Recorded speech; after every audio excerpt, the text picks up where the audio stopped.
स्वागत करते हैं दोस्तों हम आपका हमारे चैनल धर्म ज्ञान योग में। आज की प्रस्तुति के माध्यम से हम भगवान श्री कृष्ण जी द्वारा बताए गए कलयुग के उन 5 सत्यों को जानेंगे जो उन्होंने पांडवों को बताए थे।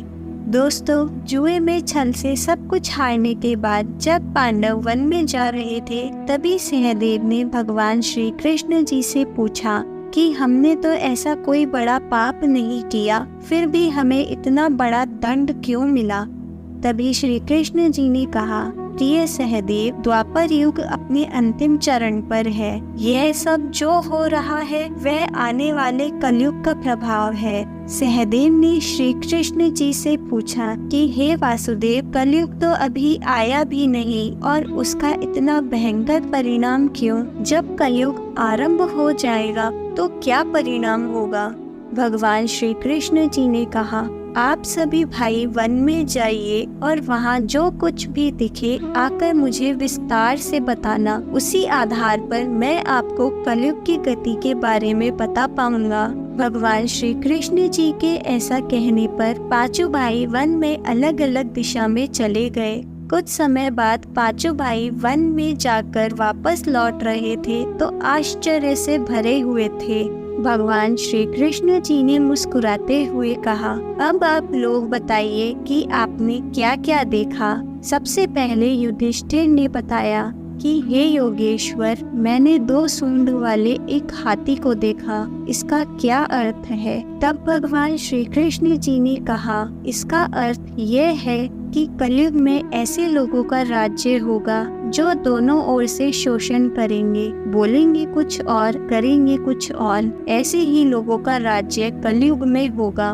उसके बाद महाबली भीम ने कहा, हे वासुदेव, मैंने एक गाय को देखा जो अपने बच्चे को इतना चाट रही थी कि वह बच्चा लहूलुहान हो गया। इस प्रश्न का उत्तर देते हुए श्री कृष्ण जी ने कहा, इसका अर्थ यह है कि कलयुग का मनुष्य अपने बच्चों को आवश्यकता से अधिक लाड़ प्यार करेगा। उनकी अपनी संतानों के प्रति माया और ममता इतनी बढ़ जाएगी कि उनके संतानों को अपने विकास का अवसर ही नहीं मिलेगा। कलयुग में माता पिता अपनी संतानों को परिवार की मोह माया में बांध कर रखेंगे, जिसके कारण उनका घर मोह माया में ही बर्बाद हो जाएगा। किसी दूसरे का बेटा घर छोड़कर साधु बनेगा तो हजारों व्यक्ति उसके दर्शन करने जाएंगे, किंतु यदि अपना ही बेटा साधु बनेगा तो रोएंगे कि मेरे बेटे को क्या हो गया।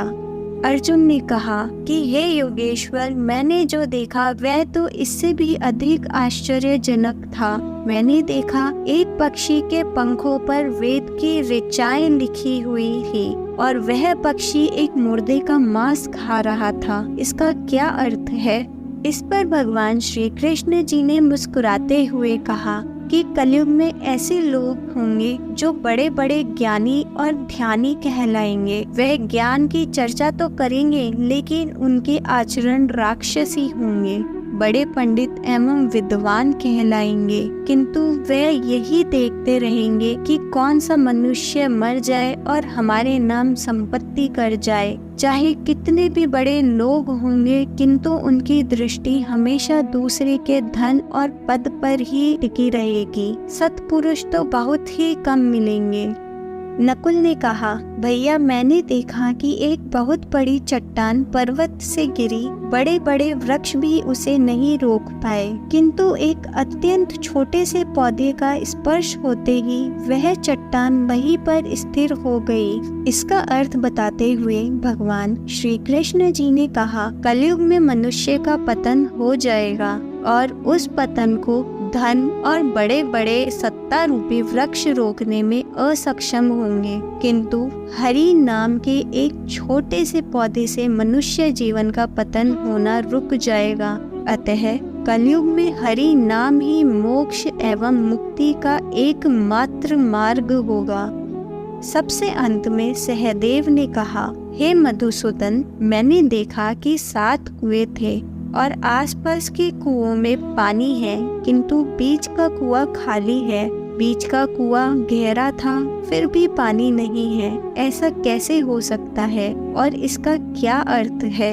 इस पर भगवान श्री कृष्ण जी बोले, कलयुग में धनी लोग अपने बच्चों के विवाह में, छोटे बड़े महाउत्सवों में, सत्ता के लालच में बहुत ज्यादा पैसा खर्च कर देंगे, किंतु अगर किसी भूखे को देखेंगे तो उसकी सहायता करने में किसी व्यक्ति को कोई रुचि नहीं होगी। उनका अपना ही सगा भूख से मरेगा, फिर भी वह लोग उसे देखते रहेंगे। दूसरी ओर मौज मस्ती, मदिरा पान, मांस खाना, सुंदरता, यौवन और व्यसन में पैसा उड़ा देंगे, किंतु किसी के दो आंसू पोंछने में किसी को कोई रुचि नहीं होगी। कहने का तात्पर्य यह है कि कलयुग में अन्न के भंडार होंगे, लेकिन लोग भूख से मर जाएंगे। पर जो लोग ऐसी आदतों से दूर रहेंगे, उस पर कलयुग का नहीं बल्कि परमात्मा का प्रभाव होगा।